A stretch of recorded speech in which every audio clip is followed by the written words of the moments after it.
ओम नमो नारायण। श्री परमात्मने नमः। गुरु ब्रह्मा गुरु विष्णु गुरुदेवो महेश्वर। गुरु साक्षात् परब्रह्म तस्मै श्री गुरुवे नमः। मंगलम भगवान विष्णु मंगलम गुरुध्वज मंगलम पुंडरीकाक्ष मंगलाय तनो हरि। हरे कृष्णा कृष्णा कृष्णा हरे हरे, हरे राम राम राम हरे हरे। श्री ब्रह्म पुराण की कथा। पतित पावन आनंद प्रदायिनी परमात्मा के वांगमयी रूप को दर्शाने वाली ऐसी ब्रह्म पुराण की कथा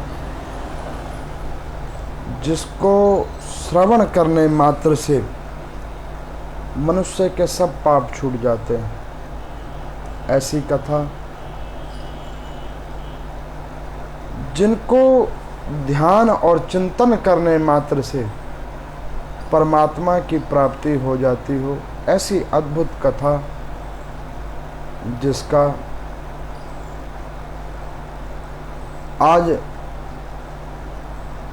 नवम दिवस की कथा है। ऐसी अद्भुत कथा जिसमें परमात्मा के द्वारा किए गए इस पृथ्वी लोक के ऊपर में कई ऐसे कर्म जिसमें पृथ्वी के सार तत्वों की उत्पत्ति, पृथ्वी पे तीर्थ स्थलों की उत्पत्ति, उसका प्रमुख रूप से विवरण, वो प्रमुख कथा का ये तत्व पुराण के अंदर से विकसित हुई। ऐसी मनोहर कथाएं प्रासंगिक रूप में जिनको वेद व्यास जी के द्वारा रचित और सूत जी के द्वारा व्याख्यानित नैमिषारण्य तीर्थ में सौनक आदि 88,000 ऋषियों को उस कथा को श्रवण करने का आपको, हम सबको सौभाग्य प्राप्त हो रहा है। मैंने कल की कथा में आप लोगों को कई कथाओं के रूप, कई प्रकार से परमात्मा की कृपा के रूप का वर्णन किया था, जिसमें गरुड़ तीर्थ की महिमा बतलाई गई थी। ऐसी गरुड़ तीर्थ की महिमा जिसमें गरुड़ भगवान परमात्मा किस प्रकार अपने वैष्णव भक्त की रक्षा करने के लिए अपने वाहक गरुड़ को, जो शेषनाग के पुत्र मणिनाग के ऊपर में अत्याचार रूप में भय व्याप्त कर रहा था, उसके ऊपर प्रतिबंध लगाया परमात्मा ने। और गरुड़ तीर्थ को बनाने के माध्यम से परमात्मा ने यह कहना चाहा है कि अगर मेरा कोई भक्त भी अगर दंभी हो जाता है और दूसरे अन्यत्र किसी वैष्णव के ऊपर में वो अत्याचार करता है, तो परमात्मा को वो भी अस्वीकार्य है। उसकी कथा कल मैंने आप लोगों के समक्ष सुनाई थी। इन कथाओं को जब आप लोग सुनोगे तो आपको ये पता लगेगा कि प्रभु वास्तविक में हैं क्या। कल मैंने एक प्रासंगिक कथा भी सुनाई थी आप लोगों के समक्ष, जिसमें मैंने उन संत की महिमा बतलाई कि संत ने कहा कि परमात्मा कहाँ है, और अंतगत्वा उन्होंने कहा कि परमात्मा और कहीं नहीं, जीव आत्मा के प्रेम और स्नेह के अंदर परमात्मा है, भाव के अंदर परमात्मा है। उसको किसी कथा सदुपदेश अन्यत्र कहीं ढूंढने की जरूरत नहीं है, वो हमारे अंदर ही व्याप्त है। वो भी मैंने कल आपको प्रसंग सुनाया था। उन्हीं कथाओं की श्रृंखला में इस पुराण के अंदर विद्यमान वांग्मय स्वरूप श्रीमन नारायण भगवान, उनकी अद्भुत कथा जो आज नवम दिवस की कथा है, जिसमें तीर्थों की महिमा बतलाई जा रही है, जो गोदावरी गंगा, गौतमी गंगा के निकटतम तीर्थ हैं, उनका वर्णन हो रहा है। तो उन्हीं तीर्थों की श्रृंखला में आज हम श्वेत तीर्थ की कथा और शुक्र तीर्थ की कथा अभी हम लोग श्रवण करेंगे। बड़ी महिमापूर्ण ये कथाएं हैं। ब्रह्म पुराण में लिखा हुआ है कि इस कथा को श्रवण करने के मात्र से केवल जीवात्मा के नाना प्रकार के पापों से मुक्ति निवृत्ति होती है। ऐसी अद्भुत ये कथा है। तो यहाँ पर लोमहर्षण सूत जी कहते हैं कि एक बार नारद जी ने ब्रह्मा जी से पूछा था कि हे पिताजी, हे पितामह, कृपा करके अब आप हमारे को इस गोमती नदी के किनारे एक श्वेत तीर्थ है और शुक्र तीर्थ है, इसकी महिमा को आप बतलाइए। तो यहाँ पर ब्रह्मा जी जो कथा सुना रहे हैं, उसी कथा को लोमहर्षण सूत जी ने नेमिषारण्य में शौनकादिक 88,000 ऋषियों को सुनाया है। और वही कथा मैं आप लोगों को इस ग्रंथ के माध्यम से, इस पुराण के माध्यम से आप लोगों को मैं सुना रहा हूँ। तो वो कहते हैं कि पूर्व काल के अंदर में एक श्वेत नाम के एक ब्राह्मण थे,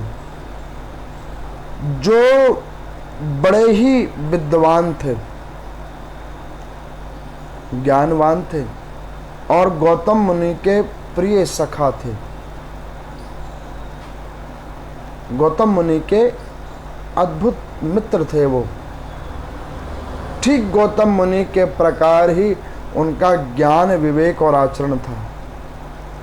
कई बार आप लोग सोचते होंगे कि पंडित जी, इस पृथ्वी लोक पे, भारत खंड में क्या केवल मुनि ही मुनि थे? तो मैं आपको बतलाऊं, भारत को देव भूमि क्यों कहा जाता है?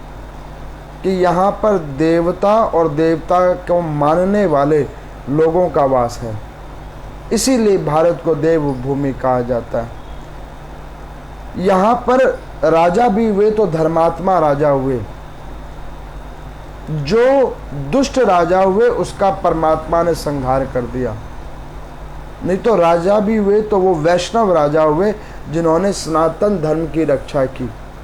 ये भारत खंड की महिमा है, इसीलिए भारत खंड को देव भूमि कहा जाता है। तो यहाँ पर वो कथा सुना रहे हैं कि नारद जी देखो, एक श्वेत नाम वाले ब्राह्मण देवता थे जो बड़े ही विद्वान थे और गौतम मुनि की तरह ही सिद्धियों को प्राप्त करने वाले योग्य और विद्वान ब्राह्मण थे। एक बार वो सदा शिव का पूजन कर रहे थे, उनके ध्यान में संलग्न थे। भगवान शंकर के बड़े अनुपम वो भक्त थे। जैसे कई लोग अपने जीवन को किसी रस से जोड़ लेते हैं। मान के चलो, कोई नशेड़ी है, वो अपने जीवन को नशे के लिए जोड़ लेता है। कोई प्रमादी है तो अपने जीवन को प्रमाद के लिए जोड़ लेता है। ठीक उसी प्रकार से जो भक्त होता है वो अपना जीवन परमात्मा के प्रेम से जोड़ लेता है। उसको सिर्फ परमात्मा का स्नेह और भाव, इसके अन्यत्र उसे कुछ समझ नहीं आता, उसको कुछ सुझाई नहीं देता। जो परमात्मा से प्रेम रखता है, परमात्मा में भाव रखता है, उसकी महिमा ही अलग हो जाती है। उसको ये संसारिक भौतिक संसाधन कुछ भी अच्छे नहीं लगते, उसे फिर परमात्मा ही अच्छे लगते हैं और उनकी कथाएं अच्छी लगती हैं। आपको पता है, ये जो कथाएं मैं सुना रहा हूँ सबके अंदर में ये उतरती भी नहीं होगी, बहुतों को समझ भी नहीं आती होगी, जबकि मैं सरल से सरल भाषा में आप लोगों को सुनाता हूँ। क्यों नहीं समझ आती होगी, उसका एक कारण है। कारण यह है कि मन के अंदर में भाव की जागृति उत्पन्न ही नहीं हो रही। उस परमात्मा के आनंद स्वरूप को हमारी अंतर आत्मा में आने की जगह ही नहीं खाली बची, तो ये कथा आपको आनंदपूर्ण कैसे लगेगी? ये कथा तभी आपको आनंद लगेगी जब आपको परमात्मा के नाम संकीर्तन में आनंद आएगा। तो यहाँ पर ब्रह्म देवता कहते हैं कि हे नारद जी, उन श्वेत नामक ब्राह्मण ने भगवान शंकर की बड़ी पूजा की थी। बहुत तेजस्वी वो ब्राह्मण थे। बहुत समय तक उन्होंने भगवान भूत भावन शंकर की पूजा की। एक बार किसी अभिष्ट पूजा को लेकर वो भगवान शंकर की साप्ताहिक पूजा कर रहे थे। एक सप्ताह तक वो ब्राह्मण देवता मंदिर के अंदर ही वास करके भगवान भूत भावन की अभिष्ट पूजा में संलग्न थे। इस बीच में उन ब्राह्मण देवता की आयु संपन्न हुई, और जब ब्राह्मण देवता की आयु संपन्न हुई तो यम के दूत अपने दूतों को उन्होंने मृत्यु को भेजा कि जाओ मृत्यु, तुम जाओ और पृथ्वी लेख पर में जाकर उन श्वेत नामक ब्राह्मण देवता को ले आओ। एक बार मेरे को किसी ने पूछा था कि पंडित जी कि सबको यमदूत दिखते हैं कि कुछ को पार्षद भी दिखते हैं, क्योंकि आप तो कथा में ज़्यादातर यमदूत ही बताते हो, पार्षद तो बड़े कम लोगों को दिखते होंगे। तो मैं आप लोगों को कहता हूँ कि देखो, यमदूत दिखेंगे या पार्षद दिखेंगे, कर्मा अनुसार कुछ ना कुछ तो दिखेंगे ही दिखेंगे, और अगर ये दोनों ना भी हो तो भी मृत्यु तो होगी ही होगी। जिस प्रकार मृत्यु होगी वो सत्य होगा, ठीक उसी प्रकार से अगर आप गुरु की वाणी को सत्य मानकर, गुरु की दी हुई दीक्षा को सत्य मानकर नाम संकीर्तन अच्छे से करोगे, प्रभु का भजन अच्छे से करोगे, परोपकार और परमार्थ अपने जीवन में जोड़ लोगे, तो मैं गारंटी से कह सकता हूँ कि मृत्यु के समय में चाहे किसी के भी दर्शन हो, कोई भी आके आपको लेने के लिए आए, ज़्यादा नहीं तो मुक्ति तो हो ही जाएगी।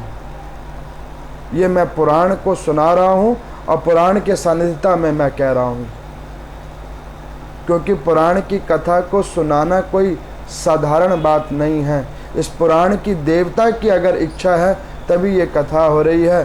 तो उसी पुराण के देवता के समक्ष होकर, उनके सानिध्य होकर मैं आपको कहता हूँ कि अगर अच्छे से भजन करोगे, अच्छे से नाम संकीर्तन करोगे, तो मेरा अपना अनुभव और अनुमान है कि मृत्यु तो आएगी, लेकिन ज़्यादा नहीं तो केवल मुक्ति तो हो ही जाएगी। ये बार बार पृथ्वी लोक पर आने और जाने का क्रम तो छूट ही जाएगा। ज़्यादा भजन करोगे तो प्रभु पद भी प्राप्त कर पाओगे। मैं कहता हूँ कि ज़्यादा नहीं भी करोगे तो मुक्ति तो हो ही जाएगी। जैसे एक शिक्षक को पता होता है ना कि परीक्षा में कौन से प्रश्न पूछे जाएंगे, तो वो अपने विद्यार्थियों को केवल उन्हीं प्रश्नों के ऊपर में तैयारी करवाता है कि बेटा पहले ये सार तत्वों को समझो और उसके बाद इसके द्वारा इस पृष्ठ और इस अध्यायों में ये प्रश्न तुमसे पूछे जाएंगे, इसके ऊपर में तुम तैयारी अच्छे से करो। ज़्यादा नहीं तो कम से कम पासिंग मार्क्स तो ले ही आना। ठीक उसी प्रकार से मेरा भी ये भाव होता है कि जो कोई इस कथाओं को श्रवण कर रहे हैं, भाव निष्ठापूर्ण से इन ग्रंथों को सुनते हैं, तो उनके अंदर की आत्मा इतनी तो जागृत हो जाए इतना तो उनका साधन कर्म जागृत हो जाए कि और कुछ नहीं तो उनकी मुक्ति हो जाए। जब वो इन कथाओं को, नाम संकीर्तनों को अद्भुत रूप में करेंगे तो ज़्यादा नहीं तो पृथ्वी पे आने जाने का क्रम रुक जाए, ये साधन खुल जाए। तो उन ब्राह्मण देवता की आयु संपन्न हुई। जब आयु संपन्न हुई तो मृत्यु आई पाश लेकर। जो ही मंदिर के अंदर प्रवेश करने लगे तो मंदिर के द्वार पर भैरव बैठे हुए थे। उन भैरव ने मृत्यु को रोका कि भैया तुम अंदर मत जाओ, क्योंकि यहां पर परमात्मा शिव की आराधना हो रही है, तुम मंदिर मत जाओ। तो मृत्यु ने कहा कि देखो, उसी परमात्मा का मैं भी सेवक हूं, सृष्टि का ये विधान है, जिसने जन्म लिया है उसको मृत्यु तो आनी ही आनी है। तुम मेरा मार्ग छोड़ दो और मुझे इस जीवात्मा को ले जाने दो। तो भैरव ने कहा कि देखो, एक तो ये मंदिर है, दूसरा परमात्मा की ये पूजन कर रहा है, वह भी रुद्र भगवान की पूजन कर रहा है। तो शास्त्रों में ये भी वर्णन है कि जहाँ पर संहार देवता भगवान रुद्र हैं, उन्हीं रुद्र की अगर कोई आराधना करता हो तो उस जीवात्मा को यम के दर्शन नहीं होते, उस जीवात्मा की अधोगति नहीं होती। तो तुम इसको अभी नहीं ले जाओगे। भैरव जी ने 2-3 बार समझाया, मृत्यु को समझ नहीं आई। मृत्यु ने भैरव जी के साथ युद्ध किया। भैरव जी के कोप के आगे मृत्यु को प्राप्त हो गया। सूत जी से शौनक आदि ऋषियों ने पूछा कि मृत्यु ने मृत्यु को प्राप्त कर लिया, ये कैसा शब्द हुआ? तो सूत जी कहते हैं, ये मृत्यु एक साधन है, एक क्रिया है, जिस क्रिया को प्रभु भोलेनाथ अपने दूतों के द्वारा, यम के द्वारा, धर्मराज और चित्रगुप्तों के द्वारा प्रतिपादित करते हैं। ये क्रिया है। इस क्रिया के अंदर में हर जीवात्मा को आना पड़ता है जो पृथ्वी लोक पर उत्पत्तित है। वो कोई व्यक्ति नहीं है, वो कोई वस्तु भी नहीं है, ये एक क्रिया है और क्रिया का समापन हो जाना उसकी मृत्यु है। ठीक भैरव जी ने वो क्रिया को समापन कर दिया, इसीलिए मृत्यु की मृत्यु हो गई, ये शब्द प्रयोग किया गया है। अब जब मृत्यु की मृत्यु हो गई, यमदूतों को पता लगा। उन्होंने यमराज को जाकर कहा कि महाराज, जिन मृत्यु जी को आपने भेजा था, उन श्वेत नाम के ब्राह्मण की प्राणों को लेकर आने के लिए, उनकी तो मृत्यु हो गई। यमदूतों को पता लगा, बड़ा क्रोध आया। यमदूत और यमराज स्वयं ही आ गए उन ब्राह्मण देवता को लेने के लिए। अब जब यमदूत और यमराज स्वयं ही आगे ब्राह्मण देवता को लेने के लिए, तो भैरव जी ने आवाहन किया भगवान शंकर के रुद्र गणों को। कार्तिकेय जी का आवाहन हुआ, वीरभद्र का आवाहन हुआ। भगवान शंकर के जितने भी रुद्र गण थे वो सब आए और उन्होंने आकर उन यमदूतों से युद्ध किया। अधिकांश यमदूतों को मृत्यु को प्राप्त करवा दिया गया। कार्तिकेय जी ने यमराज को मृत्यु के घाट उतार दिया।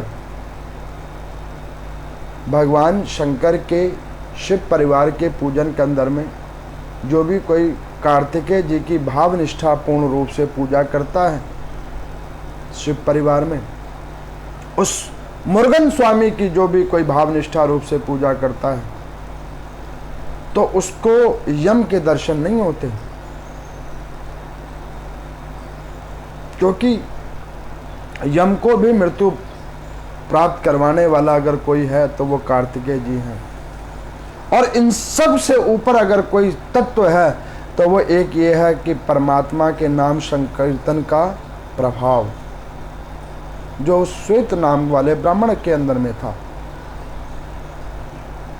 अब यहाँ पर में कुछ बचे हुए यमदूत सूर्य नारायण भगवान के पास गए। उन्होंने जाकर कहा कि हे प्रभु, हे नारायण भगवान, हे सूर्य नारायण भगवान, आपके पुत्र यमराज को, मृत्यु को, बहुत सारे यमदूतों को भगवान शंकर के रुद्र गणों ने, भैरव जी ने, कार्तिकेय जी ने मृत्यु के घाट पर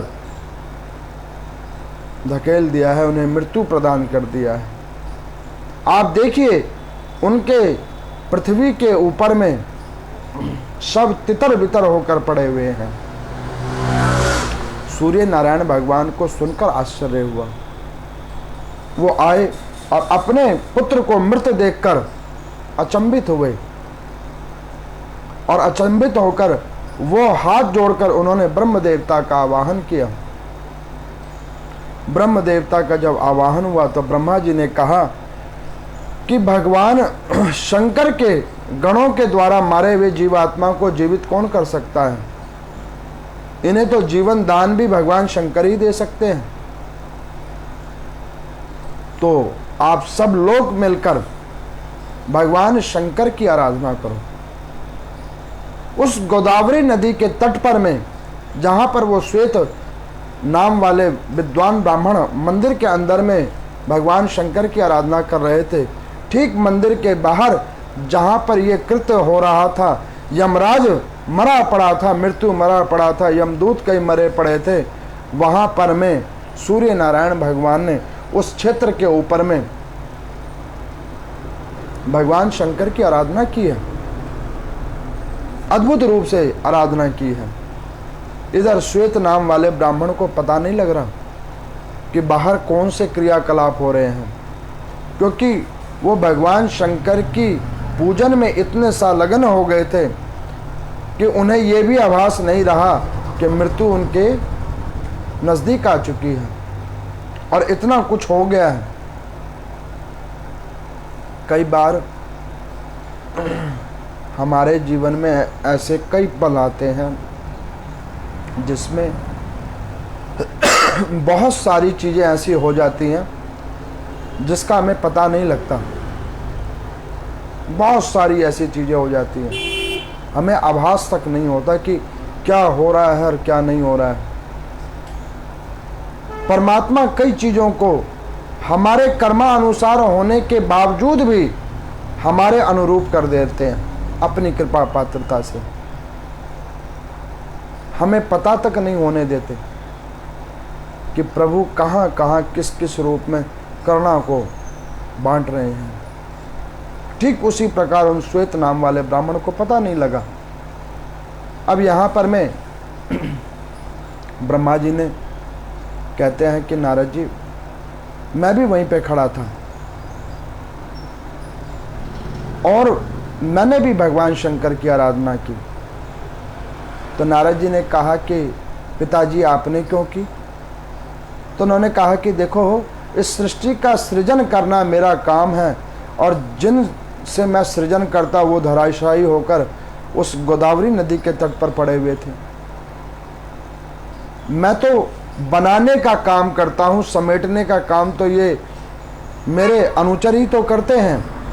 ये यमदूत वगैरह ही तो जीवात्माओं को मृत्यु प्रदान करते हैं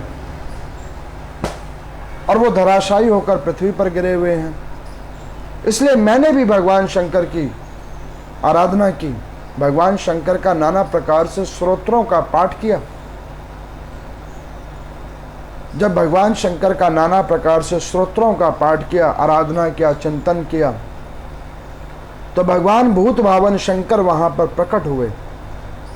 और जब वो परमात्मा शिव वहां पर प्रकट हुए तो उन्होंने सर्वप्रथम सूर्य नारायण भगवान की ओर देखा। यहाँ पर लोमहर्षण सूत जी से शौनक आदि ऋषियों ने पूछा कि प्रभु, परमात्मा का एक भक्त अंदर में भी तो भगवान का भजन कर रहा था। परमात्मा ने उनको दर्शन नहीं दिए, लेकिन इस दूसरी ओर सूर्य नारायण और ब्रह्म देवता को दर्शन दिए। ऐसा क्यों? परमात्मा पहले उधर भी तो दर्शन दे सकते थे। तो यहाँ पर लोम अर्शन सूर्य जी कहते हैं कि परमात्मा उस भक्त के ऊपर तो दर्शन कब का दे चुके हैं। अगर उस भक्त के ऊपर अपने दर्शन की कृपा पात्र ना की होती तो वो भक्त अभी तक उस मंदिर में पूजा नहीं कर रहा होता, वो तो कब का मर चुका होता।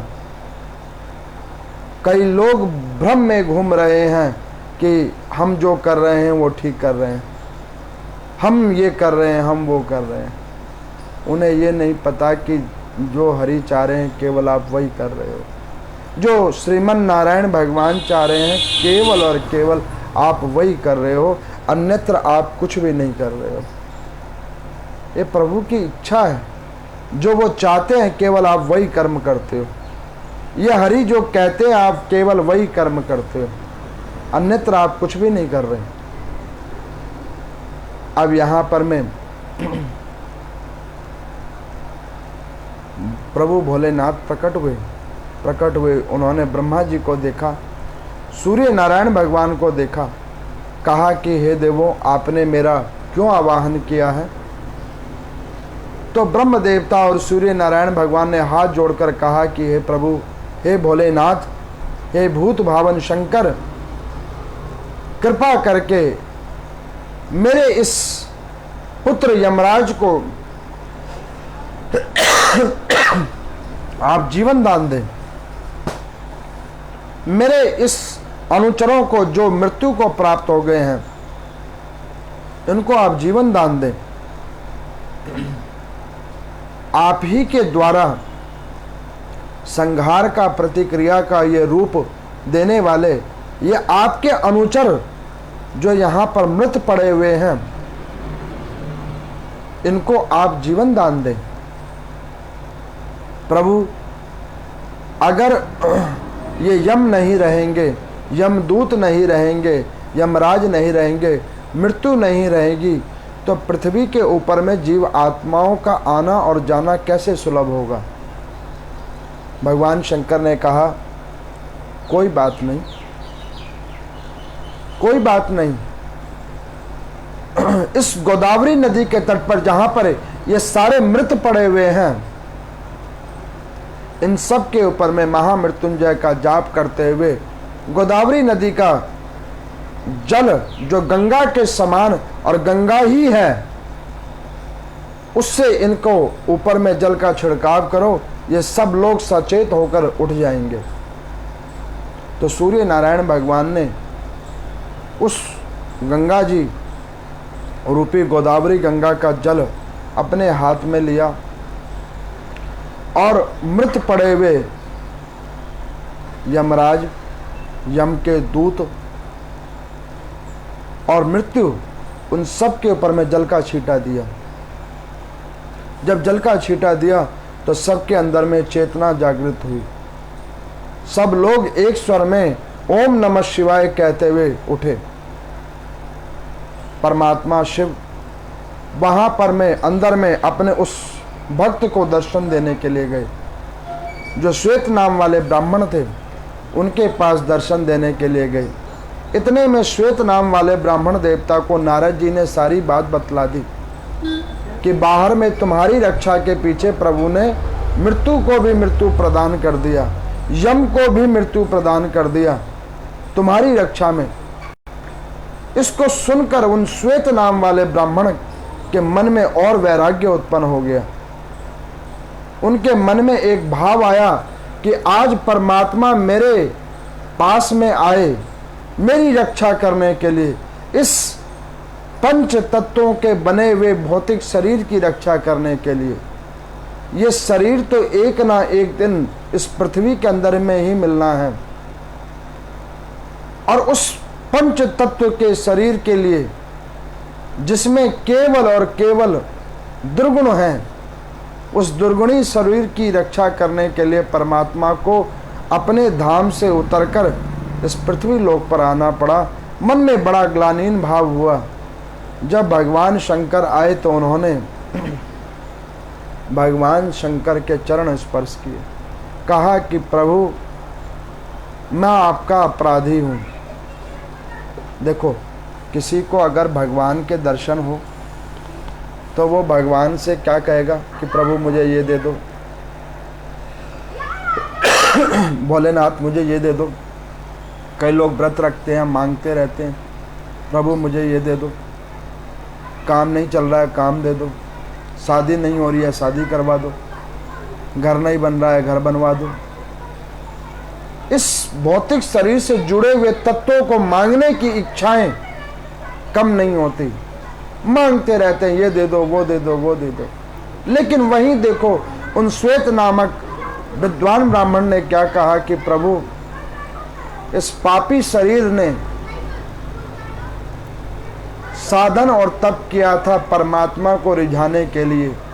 मुझे नहीं पता था कि इस पापी शरीर को बचाने के लिए परमात्मा को इतना भी कष्ट झेलना पड़ेगा। मेरे पीछे प्रभु को यमदूतों से भी लड़ना पड़ेगा और कष्ट उठाकर पृथ्वी लोक पर भी आना पड़ेगा। आंखों से अश्रु की धारा बहती हुई भगवान शंकर के श्री चरणों पर में गिरा। उन श्वेत नाम के ब्राह्मण की अश्रु धारा भगवान शंकर के जब श्री चरणों पे पड़ा तो भगवान शंकर ने उन ब्राह्मण को कहा कि हे श्वेत, आप इतने चिंतित और विचलित क्यों हो? तो उन्होंने कहा कि प्रभु मेरी वजह से, केवल मेरी वजह से आपको ऐसा दुख प्राप्त करने के लिए, आपको मेरी रक्षा करने के लिए उस कैलाश पर्वत से उतरकर इस पृथ्वी लोक पर आना पड़ रहा है। तो भगवान शंकर कहने लगे कि यही तो मेरी करुणा है कि अगर मेरा भक्त कोई सुतल लोक में भी होगा, पाताल लोक में भी होगा, तो मैं उसके ऊपर कृपा करने के लिए पाताल लोक में भी पहुंच जाऊंगा। ऐसे भोले भाले बाबा हैं हमारे भोलेनाथ, जो अपने भक्तों के ऊपर अनुग्रह करने के लिए किसी भी लोक में पहुंच जाते हैं। तो उन्होंने कहा है कि प्रभु इस पापी शरीर की रक्षा करने के लिए इतना दंड क्यों? इस शरीर का ना होना वो उत्तम है। प्रभु आप इतना कृपा कर दो कि इस शरीर का परित्याग हो जाए और आपके श्री चरणों में जगह मिल जाए। परमात्मा के आगे जब ये निवेदन किया, भगवान शंकर को बड़ा आनंद आया। प्रभु ने उन श्वेत नाम वाले ब्राह्मण को मुक्ति प्रदान की है, अपने श्री चरणों में स्थान दिया है। श्वेत तीर्थ वहाँ पर में उत्पन्न किया है उन ब्राह्मण देवता के द्वारा, जहाँ पर वो शिवलिंग विद्यमान है। श्वेत लिंगम के नाम से जिस श्वेत लिंग को उस विद्वान ब्राह्मण ने पूजा किया, वहाँ पर परमात्मा शिव की अनुकंपा हुई है। इस पुराण में लिखा है कि जो भी कोई उस गोदावरी नदी के संगम, उस नदी के किनारे पर जाकर उस श्वेत तीर्थ में श्वेत लिंगम की पूजा करेगा तो भगवान भूत भावन शंकर की उसके ऊपर कृपा होगी। यम के दर्शन उसे कभी भी नहीं होंगे। ये श्वेत तीर्थ की कथा है। दूसरी कथा है शुक्र तीर्थ की। इसी पृथ्वी लोक के ऊपर में ब्रह्मा जी नारद जी को कहते हैं कि अंगिरा और भृगु नाम के मेरे ही दो मानस पुत्र थे, जो अद्भुत ऋषि थे। उन भृगु और अंगिरा की आपस में बड़ी मित्रता थी और दोनों के दो दो पुत्र थे। दोनों के दो दो पुत्र थे। तो जब वो पुत्र बड़े होने लगे तो महर्षि भृगु के पुत्र थे शुक्र, जो विद्वान थे, और महर्षि अंगिरा के पुत्र थे कवि और बृहस्पति, जो खुद भी बड़े विद्वान थे। तो अंगिरा ऋषि ने भृगु जी को कहा कि इन बालकों को शिक्षा अध्ययन के लिए आप अन्यत्र कहीं भी ना भेजें, या तो मेरे बच्चों को भी आप अपने पास ही में शिक्षा दे दें, या अपने बच्चे को भी मेरे पास भेज दें, तो मैं उन्हें वेद और शास्त्रों का ज्ञान दूंगा, पृथ्वी की अद्भुत तत्वों का मैं उन्हें ज्ञान दूंगा, पृथ्वी के सार तत्वों का ज्ञान दूंगा। जिस पे भृगु मुनि को आनंद आया, उन्होंने कहा कि ठीक है महर्षि अंगिरा, आप एक काम करो, मेरे पुत्र शुक्र को आप अपना अद्भुत ज्ञान दो, वेदों का सार तत्वों का, पृथ्वी के सार तत्व, नारायणी सार तत्व का ज्ञान दो, सिद्धियां इसे प्रदान करवाओ। अब ऐसा कहकर भृगु मुनि अपने पुत्र शुक्र को अंगिरा मुनि के पास छोड़कर चले गए। अब अंगिरा मुनि जी के मन में एक भाव आया, जब वो अपने बच्चे को पढ़ाते तो अपने शिष्य शुक्र को जब वो पढ़ाते तो अपने शिष्य और अपनी संतान में उनकी विषम भावनाएं थी, भेद करते थे।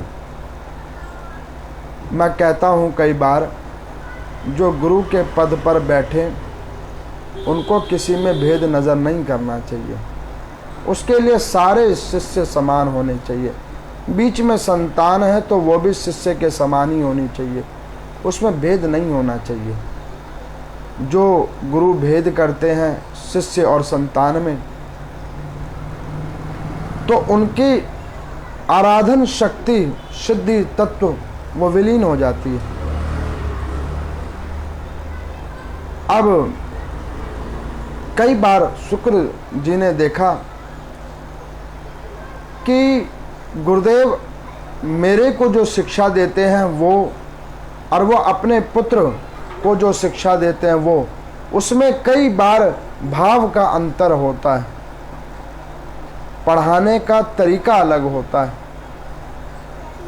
तो उन्होंने कई बार गुरुदेव के श्री चरणों में कहा कि गुरुदेव आप मेरे से ऐसा विषम व्यवहार क्यों करते हो, लेकिन उसके ऊपर में अंगिरा ऋषि जी को कोई भी प्रभाव नहीं पड़ा। अंत में शुक्र जी ने मन में विचार किया, मैं अन्यत्र किसी और गुरु के पास जाऊं और अन्यत्र किसी और गुरु से दीक्षा लूं, और इन शास्त्रों और वेदों की मैं ज्ञान तत्व औरों से मैं किसी और से लूं। ऐसा मन में विचार आया और उन्होंने अपने अंगिरा मुनि को छोड़कर वो गौतम मुनि के पास पहुंचे। उन गौतम मुनि को जाकर पूछा कि हे मुनि, मुझे शिक्षा का अध्ययन लेना है।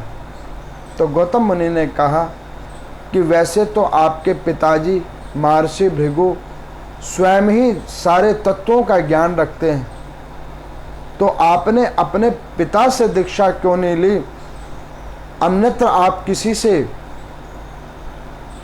किसी और मुनि से क्यों दीक्षा लेना चाहते हो।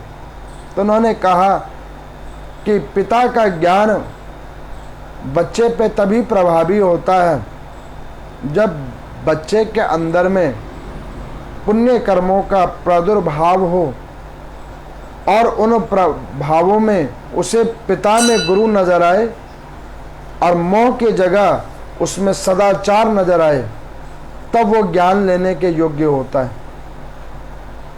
आप देखते होंगे कई बच्चे के माता पिता स्वयं स्कूलों में शिक्षक होते हैं, लेकिन वो अपने बच्चे को पढ़ाने के लिए फिर भी ट्यूशन सेंटर्स पे भेजते हैं, दूसरे स्कूलों में पढ़वाते हैं। क्यों? वो इसलिए क्योंकि उनकी बातों का वो प्रभाव जो एक शिक्षक और गुरु दे सकता है वो नहीं होता, तो इसलिए वो अन्यत्र किसी के पास भेजते हैं और वो उसको वो ज्ञान दूसरे जगह से प्रदान करवाते हैं। ठीक उसी प्रकार से यहाँ पर में गौतम मुनि ने कहा कि फिर ठीक है, अगर आपके ऐसे विचार हैं तो गुरुओं के गुरु, परम वैष्णव, परम योगी अगर कोई सिद्ध है तो वो है परमात्मा शंकर। भगवान शंकर वो गुरुओं के भी गुरु हैं, साधकों के भी साधक हैं, पूर्ण वैष्णव हैं। तुम उनकी आराधना करो, भगवान शंकर की आराधना करो, वही तुम्हें सिद्धियां देंगे, वही तुम्हें गुरु तत्वों का ज्ञान देंगे। अब शुक्र जी ने क्या किया, भगवान शंकर की आराधना प्रारंभ की। उसी गोदावरी नदी के तट पर में भगवान शंकर की अद्भुत तपस्या और साधना की कई हजार वर्षों तक। भगवान शंकर उनकी उस तप विद्या से, आराधना के क्रम से प्रसन्न होकर प्रकट हुए वहां पर, और प्रकट होकर उन्होंने उन्हें मृत संजीवनी की विद्या प्रदान की। ऐसी विद्या प्रदान की जो महर्षि अंगिरा के पुत्र बृहस्पति, जो देवताओं के गुरु थे, उनके पास भी नहीं थी। वो विद्या उन्होंने केवल और केवल शुक्राचार्य को दिया। जिनका नाम पहले शुक्र था, उनको मृत संजीवनी विद्या देकर शुक्राचार्य बना दिया उसी परमात्मा शंकर ने। कहने का अभिप्राय यह है कि परमात्मा की आप साधन करो, केवल पूजन करो, मांगने की इच्छा मत करो। परमात्मा को पता है कि आपको क्या चीज किस वक्त चाहिए, वो अपने आप आपको दे देंगे। कई बार आप देखते होंगे कि कुछ लोग भगवान की कामना करके व्रत करते हैं, पूजन करते हैं। वो कामना और व्रत और पूजन तप ये मन से सोच के करते हैं कि परमात्मा को शायद पता नहीं है कि आपको चाहिए क्या। लेकिन मैंने आपको कई बार कहा है कि उसी परमात्मा का एक अंश है आत्मा, जो सारे चराचर जीवात्माओं के अंदर में है। यही आत्मा परमात्मा को व्याप्त होती है। वो आत्मा को सब पता है कि इस भौतिक शरीर को कब किस चीज की जरूरत है। आप क्यों विचलित हो रहे हो, इतने अधीर क्यों हो रहे हो? जो हो रहा है उसको सुचारू रूप से हो जाने दो। परमात्मा का भजन करो, पूजन करो, पाठ करो। छोटी मोटी चीजों को मांगने के लिए मत करो। आगे की सुगम यात्रा के लिए परमात्मा की पूजा करो, छोटी चीजों के लिए मत करो। मैं आपको उदाहरण दूं, जैसे कई बार हम लोग किसी पूजा भंडार पे जाते हैं, जहाँ पे धार्मिक वस्तु भंडार होते हैं, वहाँ से हम लोग कभी कभी किसी भगवान की विग्रह खरीद लेते हैं। किसी तीर्थ स्थल पर जाकर विग्रह खरीद लेते हैं, तो हमें ये लगता है कि हमने उस विग्रह का मूल्य दिया है और उस विग्रह को खरीद लिया है। यही सोच होती है हमारी कि मान के चलो किसी की लड्डू भगवान की, लड्डू गोपाल जी के अंदर में श्रद्धा है, कृष्ण भगवान के अंदर में श्रद्धा है। वो किसी दुकान पर जाए और एक लड्डू गोपाल जी को खरीदे, तो वो ये सोचे कि मैंने इतना मूल्य दिया है इस लड्डू गोपाल जी को खरीदने में, इतने रुपए के लड्डू गोपाल मैंने खरीदे हैं। तो ये सोचने वाले की बुद्धि का दोष है।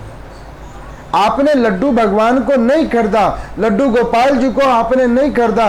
लड्डू गोपाल जी ने आपके मूल्य को लेकर आपके ऊपर कृपा करके वो आपके पास आए हैं। आप ये सोचना, नहीं तो वही लड्डू गोपाल जी आपके अलावा किसी और के पास भी तो जा सकते थे। उन्होंने कृपा की है आपके ऊपर, जब आपके अंदर में भाव उत्पन्न हुआ है। आप देखो, हर नगर के अंदर में कई मंदिर होते हैं, कई देव स्थल होते हैं, लेकिन सारे लोग देव स्थल नहीं जा सकते। क्यों नहीं जा सकते सारे लोग देव स्थल? क्योंकि सबके ऊपर परमात्मा की कृपा नहीं होती। देव स्थल केवल वही लोग जा सकते हैं जिनके ऊपर परमात्मा की कृपा होगी, जिसको परमात्मा भी चाहता है कि ये रोज आए। आदमी किससे रोज मिलता है? जिससे स्नेह बंधा होता है। मान के चलो आप किसी क्षेत्र में जा रहे हो, किसी ने आपको राम राम जी कहा, जानता है तभी तो राम राम जी कहा, नहीं जानता होगा तो वो आपकी तरफ देखेगा भी नहीं, और टोकने की तो बात दूर है। ठीक उसी प्रकार से परमात्मा भी कृपा उन्हीं के ऊपर करते हैं जो परमात्मा के लिए और परमात्मा से होकर सोचते हैं। मैं इसीलिए कहता हूं कि कुछ मत करो, शुद्ध भाव से केवल भगवान का भजन करो। मेरे को कई बार ऐसे भी श्रद्धालु जन हैं जो कई विचित्र विचित्र प्रश्न पूछते हैं। एक बार तो एक श्रद्धालु ने मुझे कहा कि पंडित जी, आप लोग देखते हो कि इतने सारे उपाय लोग बतलाते हैं कुंडली को देखकर, ये होता है वो होता है, और आप लोग कथाओं में सुनाते हो, धर्म ग्रंथों में लिखा है कि परमात्मा सब जगह व्याप्त है। और जब परमात्मा सब जगह व्याप्त है तो फिर ये कुंडली वुंडली और ये ऐसे उपाय साधनों की क्या जरूरत है? इन चीजों को आप लोग क्यों बतलाते हो? तो मैंने कहा बिल्कुल आप ठीक कह रहे हो, परमात्मा हर जगह व्याप्त है, बिल्कुल सत्य बात है। शरीर के अंदर में एक मस्तिष्क होता है, बुद्धि होती है, ब्रेन होता है, उस हर जीवात्मा के अंदर में, हर मानवीय शरीर के अंदर में, सब जानते हैं। लेकिन उस मस्तिष्क का सदुपयोग हर कोई नहीं करता। जानते सब हैं कि सिर के ऊपर का जो भाग है वो मस्तिष्क है, उसी में हर प्रकार के भाव उत्पन्न होते हैं, स्वरोचित और दुरोचित। लेकिन उसके बाद भी समझ लेने के बाद भी अगर हमारा बुद्धि विवेक नहीं खुलता, मस्तिष्क ऊपर होने के बावजूद मस्तिष्क के भाव अंदर में उत्पत्तित नहीं होते,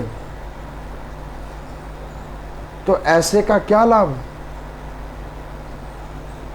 ऐसे ज्ञान और विवेक का क्या लाभ कि हमें पता भी है कि हमारे सर के ऊपर में ब्रेन है, इसी से सारी क्रियाकलाप होती हैं,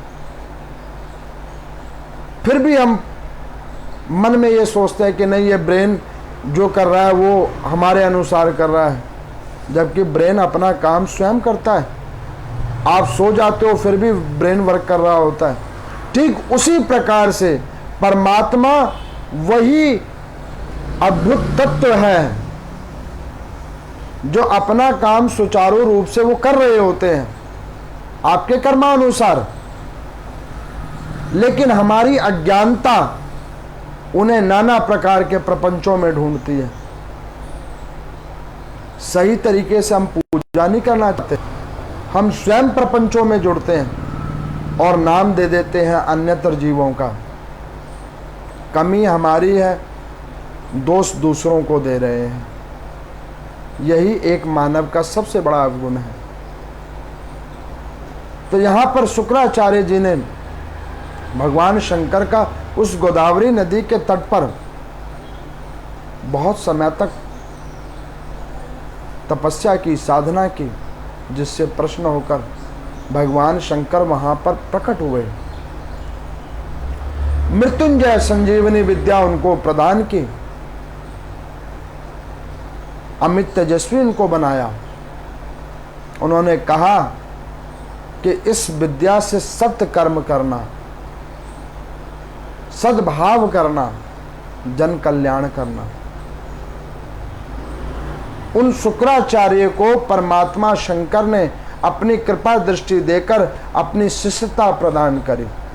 उसी गोदावरी नदी के तट पर उस क्षेत्र का नाम शुक्र तीर्थ पड़ा। शास्त्रों में वर्णन है कि जो भी कोई गोदावरी नदी के संगम के किनारे शुक्र तीर्थ में जाकर भगवान शंकर का स्नान और ध्यान करता है, उनको ध्यान करके उस नदी के अंदर में जो ध्यान चिंतन करते हुए स्नान और दान जब तप करता है, तो उसके ऊपर में मृत्युंजय भगवान की कृपा होती है।